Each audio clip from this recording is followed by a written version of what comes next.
Welcome to Ask Education channel. இந்த வீடியோல நம்ம 12th standard computer science bookல இருக்க unit 1ல இருக்க chapter 3 scoping இருக்குலையா. So அதோட question and answers பார்க்க போறோம். So இதுல வந்து part 1 to part 4 answers அதாவது evaluation கீழே கொடுத்திருக்க part 1 to part 4 answers பார்க்க போறோம். plus hands on experience இருக்குலையா. So அதுக்கு கீழே கொடுத்திருக்க question பண்ண ஆன்சரும் நம்ம வந்து பார்க்க போறோம். So இந்த சாப்டருக்கான டீச்சிங் வீடியோ வந்து நான் ஆல்ரெடி அப்லோட் பண்ணியிருக்கேன். ஸோ இந்த எல்இஜிபி ரூல் பற்றி நீங்கள் வந்து டீட்டெயில்டாக உங்களுக்கு தெரிஞ்சுக்கணும் அப்படின்னா வந்து நீங்கள் அந்த வீடியோ வந்து ரெஃபர் பண்ணிட்டு தரவாக படிச்சுக்கோங்க. ஸோ இந்த ஃபர்ஸ்ட் வந்து நம்ம பார்க்க போகிறது பார்த்தீங்கன்னா வந்து சூஸ் த பெஸ்ட் ஆன்சருக்கான ஆன்சர். ஸோ இது வந்து 1 mark question. So first question பார்த்தீங்கன்னா which of the following refers to the visibility of variables in one part of a program to another part of the same program. So இதுக்கான answer பார்த்தீங்கன்னா வந்து scope. Second one, the process of binding a variable name with an object is called mapping. Third one, which of the following is used in programming languages to map the variable and object அப்படின்னு கேட்டிருக்காங்க. So programming languagesல variable and object வந்து map பண்றதுக்கு we use the symbol equal to sign. சரிங்களா? Fourth one, containers for mapping names of variables to objects is called namespaces. So namespace nothing but memoryல பார்த்தீங்கன்னா ஒரு particular set of memory locations வந்து containers அப்படின்னு use பண்ணுவாங்க. So அங்கதான் வந்து variables and objectsக்கான mapping வந்து நடக்கும். So இந்த Python program எப்போ எக்ஸிக்யூட் ஆனாலும் அந்த நேம் ஸ்பேஸ்ல தான் வந்து அந்த வேரியபிள்ஸ்க்கும் அதுக்கான வேல்யூஸும் எங்க இருக்கு அப்படின்ற வந்து ரெஃபர் பண்ற இடம் பாத்தீங்கன்னா வந்து இந்த நேம் ஸ்பேசஸ் தான். Fifth one, which scope refers to variables defined in current function கேட்டிருக்காங்க. ஸோ கரண்ட் ஃபங்க்ஷன்ல டிக்ளேர் பண்ண வேரியபிள்ஸோட ஸ்கோப் பாத்தீங்கன்னா வந்து local scope. Next one, the process of subdividing a computer program into separate subprograms is called modular programming. So modules-லாம் வந்து subprograms ஞாபகம் வச்சுக்கோங்க. So அதனால the answer is modular programming. Seventh one, which of the following security technique that regulates who can use resources in a computing environment அப்படின்னு கேட்டிருக்காங்க. So the security technique that regulates யாரெல்லாம் எந்தெந்த resource வந்து ஒரு computing என்விரான்மெண்ட்ல use பண்ண முடியும் அப்படின்றத வந்து ரெகுலேட் பண்ணது பார்த்தீங்கன்னா இந்த ஆக்சஸ் கண்ட்ரோல் தான். சரிங்களா? Then eighth one, which of the following members of a class can be handled only from within the class அப்படின்னு கேட்டிருக்காங்க. So only from within the class நம்ம ஹேண்டில் பண்ற அந்த மெம்பர்ஸ் அப்படின்னு பார்த்தீங்கன்னா வந்து we call it as private members. Ninth one, which members are accessible from outside the class அப்படின்னு பார்த்தீங்கன்னா வந்து பப்ளிக் மெம்பர்ஸ் தான் வந்து எல்லா இடத்துலையும் நம்மளால வந்து ஆக்சஸ் பண்ண முடியும். And last one, the members that are accessible from within the class and are also available to its sub classes. So கிளாஸ்க்கும் அதோட சப் கிளாஸஸ்க்கும் அவைலபிளா இருக்கிற மெம்பர்ஸ் வந்து we call it as protected members.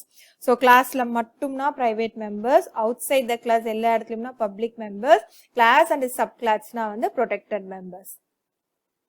Next one, part 2, answer the following questions. இது எல்லாமே பார்த்தீங்கன்னா 2 mark questions. சரிங்களா? So what is a scope அப்படின்னு கேட்டிருக்காங்க. So scope is nothing but the visibility of variables, parameters and functions in one part of a program to another part of the same program. So இது எல்லாமே keywords. சரிங்களா? ஒரு part of the program to another part of the programக்கு இந்த variables, parameters and functions ஓட visibility எப்படி இருக்கும், that too in the same program. So இதுவுமே keyword தான். So same programல அதோட visibility எங்கெல்லாம் எந்தெந்த variables யூஸ் பண்ண முடியும் இல்ல functions or parameters யூஸ் பண்ண முடியும்ன்றது தான் வந்து இந்த scope அப்படின்றது. Second one, why scope should be used for variables, state the reason அப்படின்னு கேட்டிருக்காங்க. ஸோ ஸ்கோப் எதுக்கு வந்து யூஸ் பண்ணுறோம் அண்ட் அதுக்கு முக்கியமான ரீசன் என்ன அப்படின்னு கேட்டிருக்காங்க. ஸோ ஒரு வேரியபிளும் நம்ம டிஃபைன் பண்ணுறோம் இல்லையா ப்ரோக்ராமில். ஸோ அந்த எல்லா வேரியபிளும் பார்த்தீங்கன்னா வந்து எல்லாத்துக்குமே ஒரு ஸ்கோப் இருக்கும். ஸோ நம்ம வந்து ஒரு ப்ரோக்ராமில் காமனாக வெளியில் டிக்ளேர் பண்ணுற வேரியபிள் இன் பைத்தனில் பார்த்தீங்கன்னா வந்து டிஃபால்ட் ஸ்கோப் என்ன அப்படின்னு பார்த்தீங்கன்னா வந்து குளோபல் ஸ்கோப் தான். ஸோ ஒரு வேரியபிளை நம்ம டிக்ளேர் பண்ணும்போது அது குளோபல் ஸ்கோப்பில் இருக்கும். So once define every part of your program can access that variable. So அப்படினா வந்து அந்த வேரியபிளை வந்து அந்த ப்ரோக்ராம்ல எல்லா இடத்துலயும் வந்து நம்மளால access பண்ண முடியும். பட் ஆனா sometime there should be a reason or there should be some cause. அதுக்கு நம்ம என்ன பண்ணோம்னா to limit a variable scope to a single definition. அதாவது ஒரு ஃபங்க்ஷனுக்குள்ள மட்டும்தான் அந்த வேரியபிளை வந்து நம்ம அதோட ஸ்கோப்பை வைக்கிற மாதிரி sometimes வந்து we need to limit its availability. அது அந்த சிங்கிள் டெஃபினிஷன்னா that is nothing but a function. சரிங்களா? ஸோ ஒரு சின்ன ஃபங்க்ஷனுக்குள்ளேயே மட்டும் அந்த வேரியபிளை யூஸ் பண்றதுக்காக நம்ம அதோட ஸ்கோப்பை லிமிட் பண்ண வேண்டிய அவசியம் இருக்கும். ஸோ அந்த மாதிரி நம்ம லிமிட் பண்ணும்போது the changes inside the function cannot affect the variable on the outside of the function in unexpected ways அப்படின்னு சொல்றாங்க. ஸோ அந்த மாதிரி ஒரு வேரியபிளை வந்து நம்ம லிமிட் பண்ணும்போது அந்த வேரியபிளை ஏதாவது மாடிஃபிகேஷன் பண்ணும்போது it will not affect the outside அந்த மற்ற அந்த ப்ரோக்ராமில் இருக்க அந்த வெளியில் அந்த வேரியபிள்ஸ் யூஸ் பண்ணும்போது அதை வந்து அஃபெக்ட் பண்ணாது அப்படின்றது இந்த இடத்துக்கான மீனிங். சரிங்களா? Next one, what is mapping? The process of binding a variable name with an object is called mapping. So ஒரு வேரியபிள் நேமையும் அதோட ஆப்ஜெக்டையும் வந்து ஒன்றா பைண்ட் பண்ணுறதுக்கு அந்த ப்ராசஸை வந்து மேப்பிங் சொல்லுவோம். ஸோ அதுக்கான சைன் பார்த்தீங்கன்னா ப்ரோக்ராமிங் லாங்குவேஜஸில் இந்த ஈக்குவல் டு சைன் தான் வந்து யூஸ் பண்ணுவோம். And what do you mean by namespaces? இது already நம்ம பார்த்திருக்கோம். So namespaces are containers for mapping names of variables to objects. So these are nothing but some memory locations தான். And how Python represents the private and protected access specifiers கேட்டிருக்காங்க. So Pythonல பார்த்தீங்கன்னா there is a convention of prefixing the name of the variable or method with single or double underscore to emulate the behavior of protected and private access specifiers அப்படின்னு சொல்றாங்க. அதாவது இந்த name variable நேமோ இல்ல ஒரு function, மெத்தட்னா function தான், அதோட இன்னொரு name தான் மெத்தட் சொல்றோம். ஓகே, ஸோ ஒரு வேரியபிள் நேமோ இல்ல ஒரு ஃபங்க்ஷன் நேம்க்கு முன்னாடி ஒரு ப்ரிஃபிக்ஸா நம்ம என்ன யூஸ் பண்ணுவோம்னா வந்து சிங்கிள் அண்டர் ஸ்கோர் யூஸ் பண்ணுவோம், இல்லைன்னா டபுள் அண்டர் ஸ்கோர் யூஸ் பண்ணுவோம். ஸோ சிங்கிள் அண்டர் ஸ்கோர் பண்ணும்போது இட் இஸ் ப்ரொடெக்டட் அப்படின்றது, டபுள் அண்டர் ஸ்கோர் யூஸ் பண்ணும்போது இட் இஸ் பிரைவேட் ஆக்சஸ் ஸ்பெசிஃபையரா அது ஒர்க் பண்ணும். ஸோ தட் மீன்ஸ் அந்த வேரியபிள் வந்து அந்த ஃபங்க்ஷனுக்குள்ள மட்டும் தான் யூஸ் பண்ண முடியும். டபுள் அண்டர் ஸ்கோர் யூஸ் பண்ணும்போது அந்த கிளாஸ்க்குள்ள மட்டும் தான் யூஸ் பண்ண முடியும். அண்ட் சிங்கிள் அண்டர் ஸ்கோர் பண்ணும்போது இட் இஸ் ப்ரொடெக்டட்னா தென் அந்த கிளாஸ்லயும் சப் கிளாஸ்லயும் யூஸ் பண்ண முடியும் அர்த்தம். அண்ட் பை டிஃபால்ட் வந்து எதுவுமே கொடுக்கலன்னா that comes under public access specifier. So இந்த ப்ரோக்ராம்ல எல்லா இடத்துலயும் நம்மளால வந்து யூஸ் பண்ண முடியும்ன்ற அர்த்தம். Next one, part 3, answer the following questions. So all these are 3 mark questions. So first question பார்க்கலாம். Define local scope with an example கேட்டிருக்காங்க. So local scope na நமக்கு தெரியும், it refers to variables defined in current function. So ஒரு function குள்ள நம்ம refer பண்ற variable வந்து அந்த function குள்ள மட்டும் தான் வந்து access பண்ற மாதிரி இருக்கும். So that function we call it as local scope. Always a function will first look up for a variable name in its local scope. So ஒரு function குள்ள நம்ம வந்து அந்த ஒரு வேரியபிள் access பண்ணும்போது அது local scopeல இருக்கா அப்படின்றது தான் வந்து the function பார்க்கும். So only if it does not find it here, the outer scopes are checked. So first local scopeல இருந்து தான் வந்து அந்த ரூலே பாத்தீங்கன்னா LEGB ரூல் அப்படின்றதுல. So first scope என்னது local scope. So only local scopeல இருக்கான்னு முதல்ல பார்க்கும். அப்படி இல்லைனாலும் அடுத்த ஸ்கோப்ஸ்ல outer scopesல இருக்கா அப்படின்றது செக் பண்ணும். So first எங்க செக் பண்ணனா local scopeல தான். So let us look at this example. So dispன்றது ஒரு ஃபங்க்ஷன், இதுல பாத்தீங்கன்னா ஒரு வேரியபிள் a equal to 7 என்ற வேரியபிள் டிக்ளேர் பண்ணிருக்காங்க அண்ட் print a அப்படின்றது, ஸோ அந்த வேரியபிள் வேல்யூ வந்து பிரிண்ட் பண்ணிருக்காங்க அண்ட் இந்த ஃபங்க்ஷனை disp அப்படின்னு கால் பண்றாங்க. சரிங்களா? ஸோ இப்போ இந்த என்டையர் ப்ரோக்ராமோட ஸ்கோப் வந்து இது. ஓகே, அண்ட் இந்த டிஸ்பான அந்த ஃபங்க்ஷனுக்கான ஸ்கோப் பார்த்தீங்கன்னா இதுதான். ஸோ இப்போ இந்த கால் பண்ணும்போது என்ன ஆகுனா இந்த ஃபங்க்ஷன் கால் வந்து இங்கே போகும் அந்த கண்ட்ரோல். ஸோ அது உள்ள ஏ வந்து டிக்ளேர் ஆயிருக்கு அண்ட் பிரிண்ட் ஏ பண்ணும்போது அந்த ஏவோட வேல்யூ வந்து அவுட்புட்டாக நமக்கு கிடைச்சிருக்கு.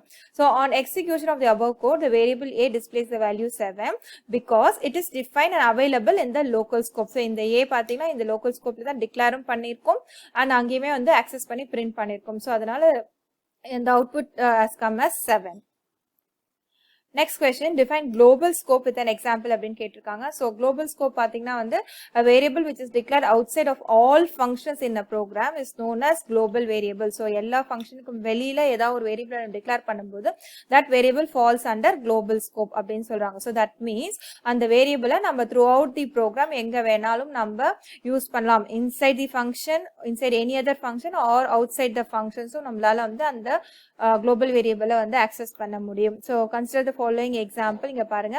So a equal to 10 எங்க டிக்ளேர் ஆயிருக்கா, இந்த ஃபங்க்ஷனுக்கு வெளியில ஃபர்ஸ்ட் ஸ்டேட்மெண்டா டிக்ளேர் பண்ணிருக்கோம். So this comes under global scope. And display அப்படின்ற அப்படின்ற ஒரு ஃபங்க்ஷன் எழுதியிருக்காங்க. ஸோ அது உள்ள பார்த்தீங்கன்னா இன்னொரு வேரியபிள் ஏ ஈக்குவல் டு 7 அப்படின்றத பிரிண்ட் பண்ணியிருக்கோம், சாரி டிக்ளேர் பண்ணியிருக்கோம். ஸோ பிரிண்ட் ஏ அப்படின்னும் போது இந்த வேல்யூ ஏவோட வேல்யூ வந்து பிரிண்ட் ஆகும். அண்ட் டிஸ்ப் அப்படின்றது it is calling the function, இந்த இடத்துல தான் ஃபங்க்ஷன் கால் நடக்கும். அண்ட் அகைன் அதுக்கு கீழே பார்த்தீங்கன்னா ஒரு பிரிண்ட் ஏ அப்படின்ற ஒரு பிரிண்ட் ஸ்டேட்மெண்ட் இருக்கு. ஸோ இந்த என்டையர் ப்ரோக்ராம் இது எல்லாமே பார்த்தீங்கன்னா வெளியில் இருக்கிறது வந்து குளோபலாக இருக்கும் அண்ட் இந்த டிஸ்பிளே ஃபங்க்ஷனுக்குள்ளே இருக்க இந்த 3 ஸ்டேட்மெண்ட் இருக்கு. ஸோ இது வந்து லோக்கல் ஸ்கோப்பில் இருக்கும், இதோட லோக்கல் ஸ்கோப். சரிங்களா? ஸோ இந்த அவுட்புட் ஆஃப் த ப்ரோக்ராம் எப்படி இருக்குன்னா வந்து ஃபர்ஸ்ட் இப்போ இந்த ப்ரோக்ராமோட டிக்ளரேஷன் எங்கே இருக்குது, தென் ஒரு ஃபங்க்ஷன் எழுதியிருக்கும்.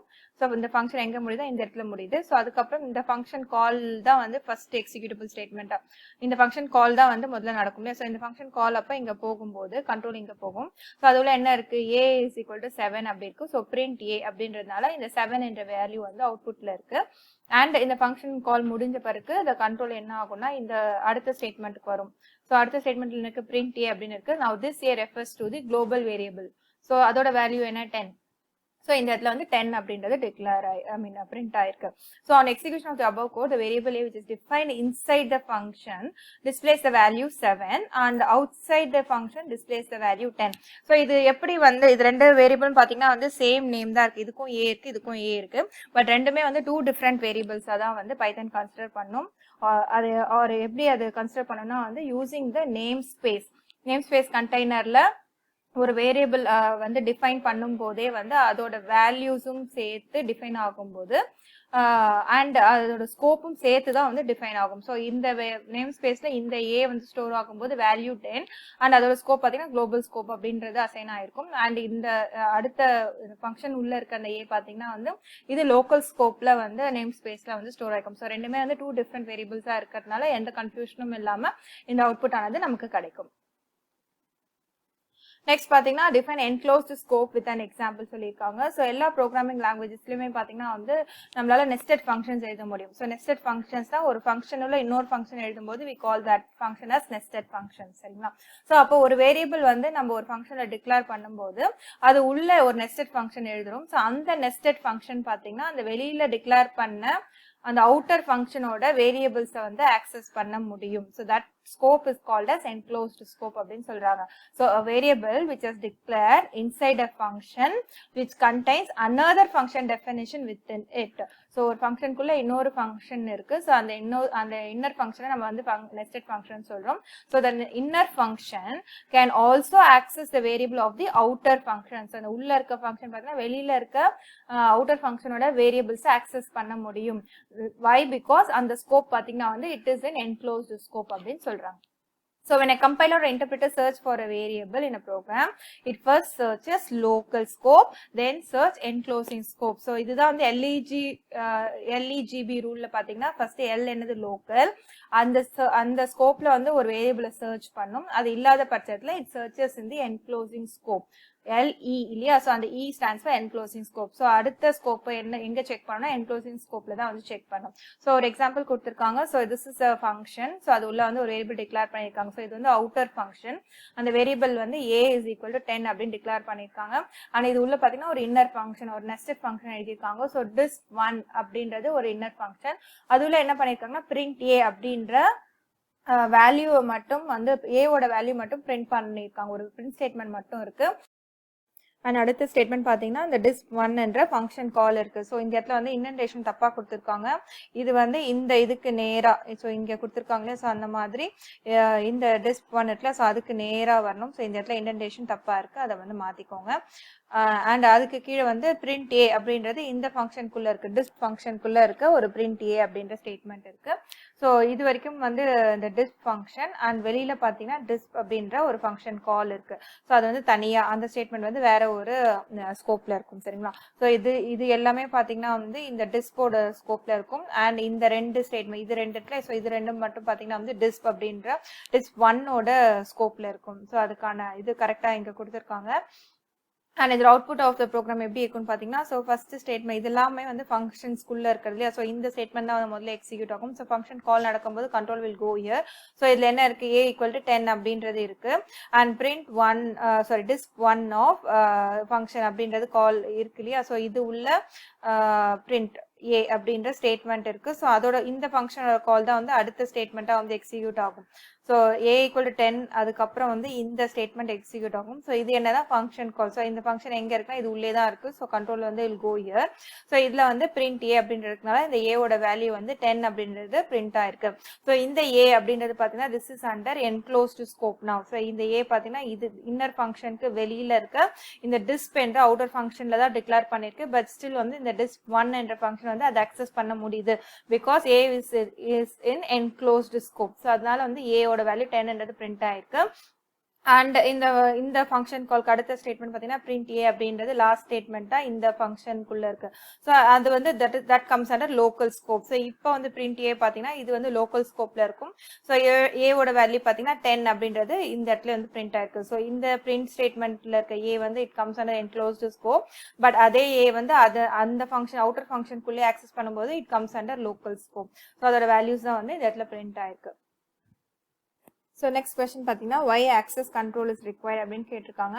So access control is nothing but a security technique that regulates who or what can view or use resources in a computing environment. So இப்போ ஒரு computing environment ஒரு எக்ஸாம்பிள் பார்த்தீங்கன்னா உங்கள் ஸ்கூலில் இருக்க இப்போ கம்ப்யூட்டர் லேப் இருக்கு இல்லையா, ஸோ அதில் வந்து பார்த்தீங்கன்னா டீச்சர்ஸ்க்கான ரிசோர்ஸ் கம்ப்யூட்டர்னு ஒன்று இருக்கும் அண்ட் ஸ்டூடெண்ட்ஸ்க்கான கம்ப்யூட்டர்ஸ்னு இருக்கும். ஸோ டீச்சர்ஸ்க்கான ரிசோர்ஸ் கம்ப்யூட்டரில் பார்த்தீங்கன்னா வந்து all other teachers can come and work. So அவங்களுக்கு வந்து அதுக்கான ஆக்சஸ் இருக்கும். ஸோ இப்போ கொஸ்டின் ப்ரிப்பேர் பண்ணுறது, ஆன்சர் கீ ஆன்சர்ஸ் ரெடி பண்ணுறது எல்லாமே பார்த்தீங்கன்னா அந்த சிஸ்டமில் பண்ணிகிட்டே இருப்பாங்க.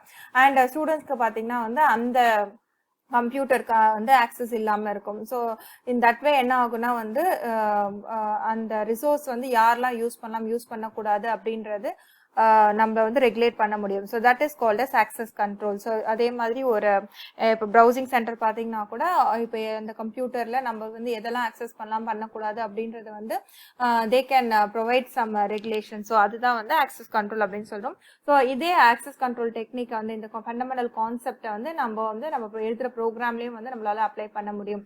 So that is what is given here. So it is a fundamental concept in security that minimizes risk to the object. So object இப்போ வந்து object oriented programming languageல நம்ம எழுதுற programs எல்லாமே வந்து நம்ம class files அப்படின்னு சொல்லுவோம். ஸோ அது அந்த கிளாஸ் ஃபைல்ஸை ரன் பண்ணுறதுக்கு we create objects of that class.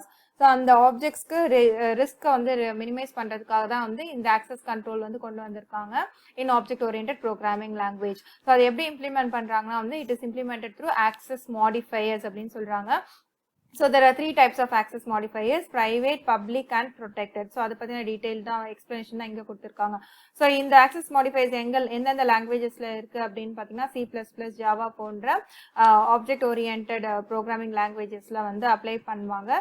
So அந்த class members அதாவது ஒரு class குள்ள ஒரு program குள்ள நம்ம declare பண்ற எல்லா variables functionsலாம் இருக்கு. ஸோ அது எல்லாமே we call it as class members. So அந்த class membersக்கு வந்து இந்த access modifiers வந்து நம்ம அப்ளை பண்ண முடியும் using the keywords public, private and protected. So private members அப்படின்னா என்னன்னா அந்த கிளாஸ்க்குள்ள மட்டும்தான் வந்து அந்த மெம்பர்ஸ் வந்து யூஸ் பண்ண முடியும். அதாவது ஒரு ஃபங்க்ஷனோ இல்லை வேரியபிளோ ஒரு கிளாஸ்ல டிக்ளேர் பண்ணிட்டு அதை வந்து பிரைவேட் அப்படின்னு அதை ஆக்சஸ் ஸ்பெசிஃபையர் நம்ம மாடிஃபையர் கொடுத்தோம்னா அப்போ அந்த கிளாஸ்க்குள்ள மட்டும்தான் வந்து அந்த மெம்பரை வந்து நம்ம யூஸ் பண்ண முடியும். அந்த வேரியபிளையோ அந்த ஃபங்க்ஷனையோ வந்து நம்ம யூஸ் பண்ண முடியும். they can be handled only from within the class. அதுதான் வந்து private memberோட அந்த accessibility. அடுத்தது பார்த்தீங்கன்னா public member. ஸோ ஒரு ஜென்ரலாக பார்த்தீங்கன்னா any variable which is declared inside a class பார்த்தீங்கன்னா it comes under the public member தான். ஸோ அப்படி இருக்கும்போது they are accessible from outside the class. So இந்த கிளாஸ்க்கு வெளியில மற்ற ப்ரோக்ராம்ல இருந்து கூட இந்த மெம்பரை வந்து நம்மளால ஆக்சஸ் பண்ண முடியும் அப்படின்னு சொல்றாங்க. So the object of the same class is required to invoke a public method. So நம்ம பப்ளிக்னு ஒரு மெத்தட் ஒரு ஃபங்க்ஷன் டிக்ளேர் பண்ணும்போது நம்ம அந்த ஆப்ஜெக்ட் மூலமா வந்து அதை இன்வோக் பண்ணி நம்ம எக்ஸிக்யூட் பண்ண முடியும் அப்படின்றத இந்த லைனோட explanation. So this arrangement of private instant variables and public methods ensures the principle of data encapsulation அப்படின்னு கொடுத்திருக்காங்க. ஸோ ஒரு சிங்கிள் லைன்ல டேட்டா என்கேப்சுலேஷனா என்ன அப்படின்றத சொல்லிட்டு போயிட்டாங்க. பட் டேட்டா என்கேப்சுலேஷனா என்னன்னா இப்போ ஒரு கிளாஸ்க்குள்ள ஒரு பிரைவேட் வேரியபிள் நம்ம டிக்ளேர் பண்ணும்போது அந்த வேரியபிளை நம்மளால வெளியில ஆக்சஸ் பண்ண முடியாது இல்லையா. பட் அந்த கிளாஸ்க்குள்ள ஒரு மெத்தட் எழுதுறோம், ஒரு ஃபங்க்ஷன் எழுதுறோம், அதை வந்து நம்ம பப்ளிக் அப்படின்ற மாடிஃபையர் கொடுக்கும்போது அந்த பப்ளிக் மெத்தட்ல நம்ம அந்த கிளாஸ் பிரைவேட் வேரியபிளை பிரிண்ட் பண்றது அந்த மாதிரி ஏதாவது பண்ணும்போது ஸோ இந்த மெத்தட் வந்து இப்போ பப்ளிக் பட் வேரியபிள் வந்து பிரைவேட் தான். பட் அந்த வேரியபிளை வந்து அந்த மெத்தட்குள்ள நம்ம ஆக்சஸ் பண்ணி ஏதோ ஒரு பிரிண்ட் ஸ்டேட்மெண்ட் எழுதியிருக்காங்க அப்படின்ற பட்சத்தில் அந்த கிளாஸ்க்கு வெளியில இருந்து அந்த பப்ளிக் மெத்தடை கால் பண்ணும்போது இன்டைரக்ட்லி நம்ம அந்த பிரைவேட் வேரியபிளோட வேல்யூ வந்து பிரிண்ட் பண்ணவோ இல்லை ஆக்சஸ் பண்ணவோ முடியும் அப்படின்னு சொல்றாங்க. So variable is private but public மெத்தட்குள்ள யூஸ் பண்ணியிருக்காங்க. ஸோ அந்த பப்ளிக் மெத்தடை நம்ம வெளியில இருந்து கால் பண்ணும்போது அந்த வேரியபிளை நம்ம இன்டைரக்டா வந்து ஆக்சஸ் பண்ண முடியும். So this ensures the principle of data encapsulation அப்படின்னு சொல்றாங்க. Then next coming to the next access modifier protected members. So protected அப்படின்ற modifier கொடுக்கும்போது அந்த வேரியபிள் or the functions அந்த protected members இருக்குல்ல அதை வந்து அந்த கிளாஸ்க்குள்ளேயும் அதோட சப் கிளாஸ்க்குள்ளேயும் வந்து ஆக்சஸ் பண்ண முடியும். So that is the difference between a protected and private. Private பார்த்தீங்கன்னா அந்த கிளாஸ்க்குள்ள மட்டும் தான் வந்து யூஸ் பண்ண முடியும். ப்ரொடெக்டட் தான் வந்து அந்த கிளாஸ்குள்ளேயும் அதோட சப் கிளாஸ்குள்ளேயும் வந்து அக்சஸ் பண்ண முடியும். So no other process is permitted to access the protected members. So அப்போனா வந்து this enables specific resources of the parent class to be inherited by the child class. So அந்த parent class என்றது இந்த first class, அதோட sub clause தான் வந்து child கிளாஸ்ன்னு சொல்றாங்க. So அந்த பேரண்ட் கிளாஸ்ல இருக்க அந்த ரிசோர்ஸஸை வந்து நம்ம வந்து சைல்ட் கிளாஸ்ல இன்ஹெரிட் பண்ண முடியும் through this protected modifier, access modifier அப்படின்றது சொல்லியிருக்காங்க. So next question பார்த்தீங்கன்னா identify the scope of the variables in the following pseudo code and write its output அப்படின்னு கொடுத்துருக்காங்க. ஸோ இதுதான் வந்து கொடுத்துருக்க pseudo code சரிங்களா. ஸோ இந்த pseudo codeல இருக்க வந்து வேரியபிள்ஸோட ஸ்கோப் என்ன அப்படின்னு எழுதணும். ஸோ ஃபர்ஸ்ட் பார்த்தீங்கன்னா இந்த கலர் ஈக்குவல் ரெட் இது வந்து எல்லா ஃபங்க்ஷனுக்கும் வெளியில டிக்ளேர் பண்ணியிருக்கிறதுனால this comes under global scope. Okay, அதுக்கப்புறம் மை கலர் அப்படின்றது ஒரு ஃபங்க்ஷன். ஸோ அது உள்ள ஒரு வேரியபிள் டிக்ளேர் பண்ணியிருக்காங்க பி இஸ் ஈக்குவல் டு ப்ளூன்னு சொல்லிட்டு. So this B comes under local scope of this my colour. So இந்த ஃபங்க்ஷனுக்குள்ள டிக்ளேர் பண்ணதுனால this comes under local scope. And இது உள்ள ஒரு நெஸ்டட் ஃபங்க்ஷன் இருக்கு. ஸோ மை ஃபேவரட் கலர் அப்படின்ற ஒரு நெஸ்டட் ஃபங்க்ஷன். ஸோ அது உள்ள ஒரு வேரியபிள் டிக்ளேர் பண்ணியிருக்காங்க ஜி ஈக்குவல் டு கிரீன் சொல்லிட்டு. ஸோ இந்த ஜி வேரியபிள் பார்த்தீங்கன்னா இது உள்ளதான் டிக்ளேர் பண்ணிருக்காங்க. So this comes in a local scope of this my favorite color. So இந்த ஃபங்க்ஷனுக்குள்ள தான் இது டிக்ளேர் பண்ணியிருக்காங்க அண்ட் இது அக்சஸ் பண்ணியிருக்காங்க. ஸோ இது வந்து இதோட லோக்கல் ஸ்கோப்ல தான் இருக்கு. So G comes under local scope. And அடுத்த அதுக்கு அடுத்த ஸ்டேட்மெண்ட் பார்த்தீங்கன்னா பிரிண்ட் கலர், இங்க ஒரு ஸ்பேஸ் இருக்கணும், பிளாங்க் ஸ்பேஸ் இருக்கணும் சரிங்களா. So print colour comma B comma G அப்படின்னு கொடுத்துருக்காங்க. ஸோ இதுல கலர் பார்த்தீங்கன்னா குளோபல் ஸ்கோப்ல இருக்கு அண்ட் பி பார்த்தீங்கன்னா இது இன்னர் ஃபங்க்ஷன்லயா, ஸோ இதோட அவுட்டர் ஃபங்க்ஷனை டிக்ளேர் பண்ணியிருக்காங்க. ஸோ அதனால இது அக்சஸ் பண்ண முடியும். So it comes under enclosed scope. B வந்து என்க்ளோஸ்டு ஸ்கோப் அண்ட் ஜி வந்து பார்த்தீங்கன்னா இந்த ஸ்கோப்குள்ளே தான் வந்து இந்த ஃபங்க்ஷனுக்குள்ளே தான் வந்து டிக்ளேர் பண்ணியிருக்காங்க. ஸோ அதனால G comes under local scope. So இந்த டிஃப்ரென்ஸ் வந்து நீங்க வந்து நல்லா தெரிஞ்சுக்கணும். அண்ட் மை ஃபேவரட் கலர் இங்கே கால் பண்ணியிருக்காங்க அண்ட் பிரிண்ட் இங்கேயும் ஸ்பேஸ் இருக்கணும், print space colour comma B அப்படின்னு வரும்போது இந்த கலர் பார்த்தீங்கன்னா it comes under global scope. And இந்த பி பார்த்தீங்கன்னா வந்து இந்த அவுட்டர் ஃபங்க்ஷனில் தான் இது இந்த ஸ்டேட்மெண்ட் இருக்கு இல்லையா. ஸோ அவுட்டர் ஃபங்க்ஷன் உள்ள டிக்ளேர் பண்ணியிருக்காங்க ஆனால் அவுட்டர் ஃபங்க்ஷனில் தான் வந்து இது பிரிண்ட் பண்ணியிருக்காங்க. ஸோ இப்போ இந்த பி பார்த்தீங்கன்னா it comes under local scope of this outer function. So B வந்து இந்த உள்ள இருக்கும்போது தான் என்க்ளோஸ் ஸ்கோப்ல இருக்கும், வெளியில வரும்போது it comes under local scope. And அடுத்தது மை கலர் அண்ட் இந்த இடத்துல பிரிண்ட் கலர் அப்படின்ற ஸ்டேட்மெண்ட் இருக்கு. ஸோ இந்த இடத்துல கலர் வந்து பாத்தீங்கன்னா வந்து குளோபல் ஸ்கோப்ல தான் இருக்கு. ஸோ வெளியில தான் பிரிண்ட் ஆயிருக்கு. So it comes under global scope. So இந்த எல்இஜிபி ரூல் எப்படி அப்ளை பண்றது அப்படின்றது என்னோட டீச்சிங் வீடியோல நான் டீடைல்டா கொடுத்துருக்கேன் லாஸ்ட் பார்ட்டா. So with don't miss that video. So அந்த லாஸ்ட் பார்ட்ல போனீங்கன்னா வந்து நான் ஒரு எக்ஸாம்பிள் எடுத்து ஒரு வேரியபிளும் வந்து எந்த ஸ்கோப்ல வரும், அது எப்படி பிரிண்ட் ஆகும் அப்படின்றத நான் தெளிவா சொல்லியிருக்கேன். So kindly make use of that video. அதுக்கான லிங்க் வந்து நான் இந்த இடத்துல கொடுக்குறேன். ஸோ அந்த லிங்கை ஃபாலோ பண்ணி நீங்க அந்த படிச்சுக்கோங்க, எலிஜிபிள் எப்படி அப்ளை ஆகுது அப்படின்றத படிச்சுக்கோங்க. ஸோ இந்த சூடோ கோடோட அவுட்புட் பார்க்கலாம். இப்போ பார்த்தீங்கன்னா வந்து இங்கே வந்து this the where the program starts இல்லையா. ஸோ ஃபர்ஸ்ட் ஸ்டேட்மெண்ட், அதுக்கப்புறம் இதெல்லாம் வந்து ஃபங்க்ஷன் டெஃபினேஷன்ஸ் தான் இருக்கு. ஸோ இந்த இடத்துல இருந்து எக்ஸிக்யூஷன் ஸ்டார்ட் ஆகும்போது this is a function call. So function கால் பண்ணும்போது கண்ட்ரோல் இங்கே போகும் அண்ட் அது உள்ள ஒரு வேரியபிள் டிக்ளேர் ஆயிருக்கு அண்ட் அது உள்ள இன்னொரு ஃபங்க்ஷன் இருக்கு. ஸோ இந்த this is and variable function definition இல்லையா. ஸோ வந்து இட் கம்ஸ் ஹியர். ஸோ எந்த இடத்துல வரும்னா வந்து இந்த இடத்துல வரும் நெக்ஸ்ட் கண்ட்ரோல். ஸோ இங்கே என்ன இருக்குது, it's function call. So function கால்னா control will go here. So இதில் என்ன இருக்கு, இந்த ஜின்ற டிக்ளரேஷனும் பிரிண்ட் கலர் அப்படின்றதும் இருக்கு.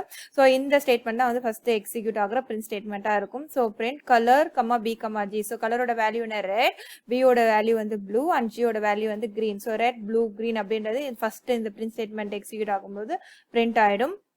அதுக்கப்புறம் வந்து கண்ட்ரோல் வந்து exits the inner function and so inner function வெளில வந்தோடனே என்ன இருக்குன்னா there is one more print statement. இது வந்து அவுட்டர் ஃபங்க்ஷனுக்குள்ள இருக்க பிரிண்ட் ஸ்டேட்மெண்ட் சரிங்களா. So print colour comma B அப்படின்னு இருக்கு. ஸோ இதுல வந்து கலரோட வேல்யூ ரெட் அண்ட் பியோட வேல்யூ பார்த்தீங்கன்னா வந்து ப்ளூ அப்படின்றது பிரிண்ட் ஆயிருக்கும். ஸோ இதுக்கப்புறம் வந்து there is no other statement. So இந்த அவுட்டர் ஃபங்க்ஷனும் வந்து முடிஞ்சிருது.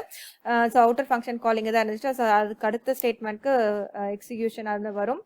ஸோ இந்த இடத்துல கண்ட்ரோல் வரும்போது print color அப்படின்றது print execute ஆகும்போது the கலரோட வேல்யூ red அப்படின்றது print ஆகும். So this will be the output of this pseudo code. So அடுத்த part 4 questions-கான answers பார்க்கலாம். So all these are 5 mark questions. So first question பார்த்தீங்கன்னா explain the types of scope for variable or eligible rule with example கொடுத்திருக்காங்க. So first scope-னா என்னன்னா it defines the order in which the variables have to be mapped to the object in order to obtain the value. So நம்ம namespace containerல அந்த values வந்து map பண்ணும்போதே வந்து எந்த orderல map பண்ணணும் அப்படின்றத define பண்றதுக்கு தான் வந்து இந்த scope ஆனது யூஸ் பண்ணுவோம். ஸோ அதுக்கான எக்ஸாம்பிள் இங்கே கொடுத்துருக்காங்க. ஸோ இந்த இடத்துல பார்த்தீங்கன்னா வந்து 2 வேரியபிள்ஸ் எக்ஸ்ன்றது ஒன்று வந்து அவுட்டர் ஸ்கோப்லையும் ஒன்று வந்து இன்னர் ஸ்கோப்லையும் வந்து டிக்ளேர் ஆயிருக்கு. So this X will be in outer scope. So இது உள்ள வந்து ஒரு ஃபங்க்ஷன் எழுதியிருக்காங்க நெக்ஸ்ட் ஸ்டேட்மெண்ட்ல. ஸோ அந்த ஃபங்க்ஷனுக்குள்ள ஒரு எக்ஸ் டிக்ளேர் பண்ணும்போது this comes under local scope. So 2 வேரியபிள்ஸாக வந்து தனித்தனி டிஃப்ரெண்ட் வேரியபிள்ஸாக வந்து டிக்ளேர் ஆயிருக்கும். ஸோ பிரிண்ட் எக்ஸ் அப்படின்றது ஒரு ஸ்டேட்மெண்ட் இருக்கு அண்ட் டிஸ்பிளே அப்படின்றது கால் ஆயிருக்கு. And when the above statements are executed, the statement 4 and 5 display the result as outer x variable, inner x variable கொடுத்திருக்காங்க. Actually there is a mistake in this program. So இந்த இடத்துல after the fifth statement the display callக்கு கீழே இன்னொரு print x அப்படின்றது வரணும். So இந்த display கீழே இன்னொரு பிரிண்ட் ஸ்டேட்மெண்ட் ஆட் பண்ணிக்கோங்க. ஸோ 2 பிரிண்ட் ஸ்டேட்மெண்ட்ஸ் இருக்கணும். ஸோ இப்போ வந்து ஃபங்க்ஷன் எக்ஸிக்யூஷன் வந்து இந்த இடத்துல ஸ்டார்ட் ஆகும். ஸோ எக்ஸ்ன்ற அவுட்டர் வேரியபிள் வந்து டிக்ளேர் ஆயிருக்கு.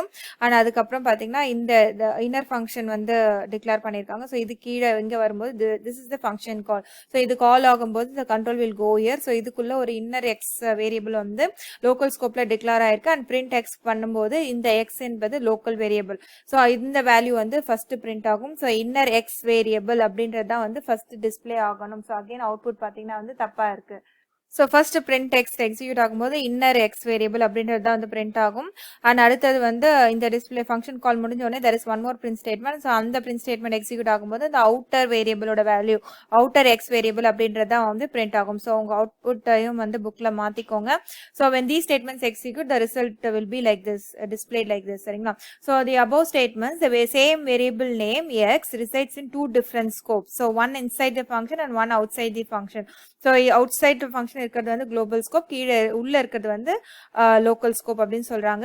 There should be some rule in order to decide which scope of variable has to be picked. So x print x அப்படின்றது இப்போ எக்ஸிக்யூட் ஆகும்போது இந்த x வந்து எந்த x குறிக்குது, whether it is a local scope x or whether it is the global scope x அப்படின்றது rule out பண்றதுக்காக we should follow some order இல்லையா. ஸோ அந்த ஆர்டர் தான் வந்து we are going to learn. That rule is called as LEGB rule.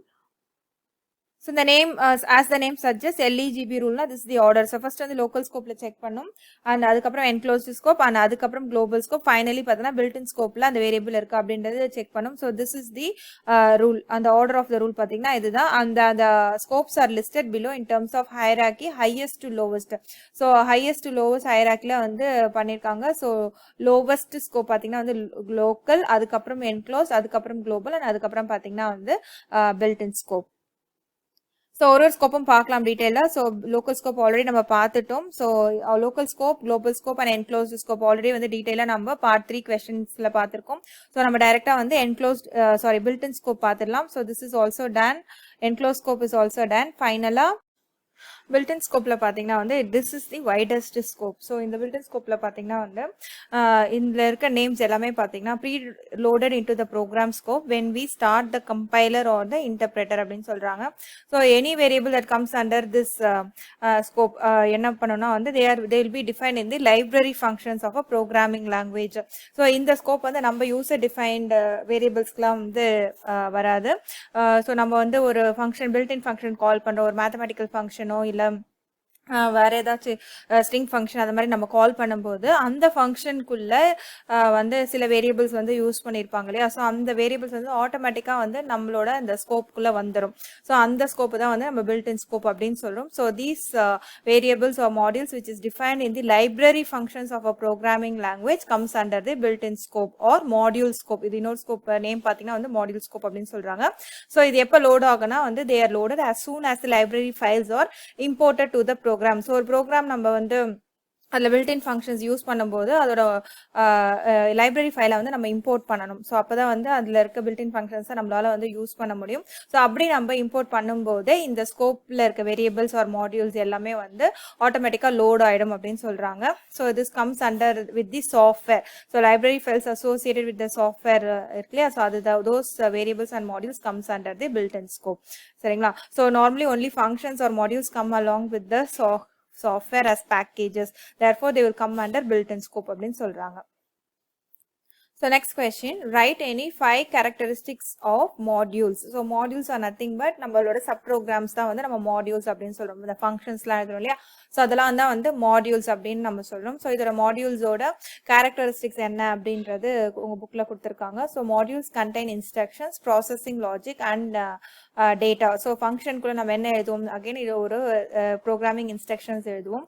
And அதுக்கு அந்த instructions அந்த மாடியூல்ஸ்குள்ள ஒரு லாஜிக் இருக்கும் இல்லையா. ஸோ ஒரு ஃபங்க்ஷன் வந்து ஃபார் எக்ஸாம்பிள் நம்ம வந்து சம் ஆஃப் என் நேச்சுரல் நம்பர்ஸ்க்கு ஒரு ஃபங்க்ஷன் எழுதலாம். So that is the logic of that function. And அதுக்கு வந்து டேட்டா இருக்கும். ஸோ அந்த லாஜிக் ஆர் இன்ஸ்ட்ரக்ஷன்ஸ் எது மேலே ஒர்க் ஆகணும், நம்ம கொடுக்குற டேட்டா மேலே தான் வந்து எக்ஸிக்யூட் ஆகும் இல்லையா. So that is so that also contains comes under modules. So modules contain instructions, processing logic and data. Second one, modules can be separately compiled and stored in a library. So நம்மளோட இப்போ built-in functionsலாம் பார்த்தீங்கன்னா எல்லாமே individual functions தான். அது எல்லாமே என்ன பண்ணுவாங்க, நம்ம செப்பரேட்டாக கம்பைல் பண்ணி நம்ம ஒரு லைப்ரரியில் ஸ்டோர் பண்ணலாம். ஸோ அதே மாதிரி நம்ம யூசர் டிஃபைன் ஃபங்க்ஷன்ஸ் கூட நம்ம செப்பரேட்டாக கம்பைல் பண்ணி அதை தனியாக ஒரு லைப்ரரியில் ஸ்டோர் பண்ண முடியும்னு சொல்கிறாங்க. And modules can be included என்ன ப்ரோக்ராம். ஸோ ஒரு தடவை நம்ம எழுதுகிற ஃபங்க்ஷனை வந்து நம்ம அதுக்கப்புறம் எழுதுகிற எல்லா ப்ரோக்ராம்ஸ்லேயுமே வந்து நமக்கு தேவைன்னா அதை வந்து இன்க்ளூட் பண்ண முடியும் அப்படின்றது தான் இது. Next வந்து module segments can be used by invoking a name and some parameters அப்படின்னு சொல்றாங்க. ஸோ module segments நம்ம எப்படி இன்வோக் பண்ணுவோம்னா அந்த நேம் ஃபங்க்ஷன் கால் பண்ணுவோம் இல்லையா, நேம் கொடுத்து தான் அதோட ஃபங்க்ஷன் கால் பண்ணுவோம். ஸோ அதுதான் வந்து இன்வோக்கிங் a name. ஸோ ஒரு ஃபங்க்ஷனை வந்து கால் பண்ணுவோம் using its name and some parameters. Suppose வந்து அதுக்கு இன்புட் டேட்டா ஏதாவது நம்ம பாஸ் பண்ணணும்னா நம்ம பேராமீட்டர்ஸ் கொடுத்து தான் வந்து நம்ம வந்து கால் பண்ணுவோம். So that is what is given here. And module segments can be used by other module. So ஒரு ஃபங்க்ஷன் வந்து நம்ம இன்னொரு ஃபங்க்ஷனுக்குள்ளேயும் வந்து நம்ம அதை இன்வோக் பண்ணி யூஸ் பண்ணிக்கலாம் அப்படின்றது தான் வந்து இந்த லாஸ்ட் ஸ்டேட்மெண்ட்கான எக்ஸ்பிளனேஷன். ஸோ நெக்ஸ்ட் கொஸ்டின் பார்க்கலாம். Write any 5 benefits in using modular programming கேட்டிருக்காங்க. ஸோ மாடுலர் ப்ரோக்ராமிங்னா என்னன்னா ஒரு ப்ரோக்ராம் வந்து குட்டி குட்டி மாடியூல்ஸாக சப் ஃபங்க்ஷன்ஸாக நம்ம வந்து ஸ்பிளிட் பண்ணி அதை எழுதும்போது தான் வந்து we call it as modular programming. So இதுக்கான 5 பெனிஃபிட்ஸ் என்னன்னு கேட்டிருக்காங்க. So list of benefits are given in your text book. So இந்த எல்லா பெனிஃபிட்ஸ் வந்து உங்களுக்கு என்ன தேவையோ அந்த 5 பெனிஃபிட்ஸ் எடுத்து எழுதுங்க. So less code to be written. So கம்மியான கோட் யூஸ் பண்ணுவோம். Single procedure can be develop for reuse. So reusability தான் வந்து இங்கே கொடுத்துருக்காங்க. நம்ம திரும்ப திரும்ப கோட் டைப் பண்ண வேண்டிய அவசியம் கிடையாது. எங்கெல்லாம் நமக்கு அந்த லாஜிக் வேணுமோ அந்த இடத்துல அந்த மாடியூலை வந்து நம்ம இம்ப்ளிமெண்ட் பண்ணிக்கலாம், இன்வோக் பண்ணிக்கலாம். And programs can be design more easily because a small team deals with only small part of the entire program. So modular programming அப்போ அந்த ப்ரோக்ராம்ஸ் நம்ம குட்டி குட்டியாக ஸ்ப்ளிட் பண்ணும். அந்த ஒரு டீமும் வந்து ஒரு மாடியூலை எடுத்து நம்ம ஒர்க் பண்ணும்போது நமக்கு ஈஸியாக வந்து டிசைன் பண்ணிடலாம் ப்ரோக்ராம்ஸ் அப்படின்னு சொல்கிறாங்க. And modular programming allows many programmers to collaborate on the same application. So this is how they work. இப்போ ப்ராஜெக்ட்லாம் பண்ணுறாங்க இல்லையா கம்பெனி பார்த்தீங்கன்னா ஒரு ப்ராஜெக்ட் எடுத்தாங்கன்னா அதை வந்து டிஃப்ரெண்ட் மாடியூல்ஸாக வந்து ஸ்ப்ளிட் பண்ணிட்டு ஒவ்வொரு மாடியூலை வந்து ஒரு ப்ரோக்ராமர் வந்து டெவலப் பண்ணுவாங்க. ஸோ மாடியூலை ப்ரோக்ராம் பண்ணும்போது எல்லாம் ஒரு கொலாபரேஷனாக வந்து ஒர்க் பண்ணுறதுக்கு ஒரே அப்ளிகேஷனில் ஒர்க் பண்ணுறதுக்கு வந்து it helps. The code is stored across multiple files. So ஒரு கோடு எடுத்து நம்ம நிறைய ஃபைல்ஸில் வந்து நம்மளால வந்து ஸ்டோர் பண்ணி ஆக்சஸ் பண்ண முடியும். And the code is short, simple and easy to understand. So மாடியூல்ஸ்னாலே அது சப் ஃபங்க்ஷன்ஸ் சின்ன ஃபங்க்ஷனாக தான் இருக்கும். So it will be very short and simple and ஈஸியாக வந்து அண்டர்ஸ்டாண்ட் பண்ண முடியும். அண்ட் அந்த ஃபங்க்ஷனில் ஏதாச்சும் ப்ராப்ளம் இருந்துச்சுன்னா அந்த எரர்ஸை வந்து நம்ம ஈஸியாக ஐடென்டிஃபை பண்ணி அதை நம்ம ரெக்டிஃபை பண்ண முடியும். As they are only local to that particular subroutine or function. சரிங்களா. ஸோ ஒரு எரர் வரும்போது என்டையர் ப்ரோக்ராமை செக் பண்ணணும்னு அவசியம் கிடையாது. எந்த ஃபங்க்ஷன் எரர் காட்டுதோ அந்த இடத்த மட்டும் நம்ம சேஞ்ச் பண்ணா போதும். The same code can be used in many applications. So ஒரு அப்ளிகேஷனுக்கு டெவலப் பண்ண ஒரு ஃபங்க்ஷனை சப் ப்ரோக்ராமை நம்ம அதுக்கு சிமிலரா இன்னொரு அப்ளிகேஷன் வரும்போது அந்த இடத்துலயும் வந்து அந்த ஃபங்க்ஷனை வந்து யூஸ் பண்ணிக்கலாம் அப்படின்றதா இதோட meaning. And the scoping of variables can easily be controlled சொல்லியிருக்காங்க. ஸோ நம்ம வந்து மாடியூல்ஸ் டிஃப்ரெண்ட் மாடியூல்ஸாக கொண்டு வரும்போது ஒரு வேரியபிளும் வந்து டிஃப்ரெண்ட் ஸ்கோப்ஸில் வரும் இல்லையா. அப்போ அதோட ஸ்கோப்பிங் வந்து நம்ம ஈஸியாக கண்ட்ரோல் பண்ண முடியும் அப்படின்றது அடுத்த பாயிண்ட். அண்ட் ஃபைனலாக வந்து ஹேண்ட்ஸ் ஆன் எக்ஸ்பீரியன்ஸில் கொடுத்துருக்கேன். அந்த டயக்ராமுக்கு ஆனால் ஸ்டூடோ கோட் எழுதியிருக்கேன். ஸோ இது வந்து டிஃப்ரெண்ட் ஸ்கோப்ஸில் இருக்குது. ஸோ இது என்னென்னா நம்ம வந்து அந்த இன்டென்டேஷன் வந்து கரெக்டாக எழுதணும். ஸோ அதுக்காக தான் வந்து இதை கொடுத்துருக்காங்க. ஸோ இந்த வெளியில் இருக்கு இல்லையா இந்த நம்1 அப்படின்றது இதுவும் வந்து பார்த்திங்கன்னா வந்து சேம் இன்டென்டேஷனில் இருக்கணும். So how the function calls எல்லாமே பார்த்திங்கன்னா இட்ஸ் கிவன் இயர். ஸோ இதை வந்து நீங்கள் ஆன்சர் எழுதி வச்சுக்கோங்க. ஸோ இந்த ஹேண்ட்ஸ் ஆன் ப்ராக்டிஸ் இஸ் அந்த ஆன்சரோட இந்த சாப்டருக்கான இது முடியுது. ஸோ உங்களுக்கு ஏதாவது டவுட்ஸ் இருந்துச்சுன்னா அந்த கமெண்ட் செக்ஷனில் போஸ்ட் பண்ணுங்க. நான் அதுக்கான ஆன்சர்ஸை நான் வந்து இமீடியட்டாக ரிப்ளை பண்ணுறேன். அண்ட் இது வரைக்கும் இந்த ஆஸ்க் எஜுகேஷன் சேனல் சப்ஸ்கிரைப் பண்ணாதவங்க மறக்காம இந்த சேனல் சப்ஸ்கிரைப் பண்ணிட்டு உங்கள் ஃப்ரெண்ட்ஸ் கூடயும் ஷேர் பண்ணுங்க. தேங்க்யூ ஃபார் வாட்சிங் திஸ் வீடியோ.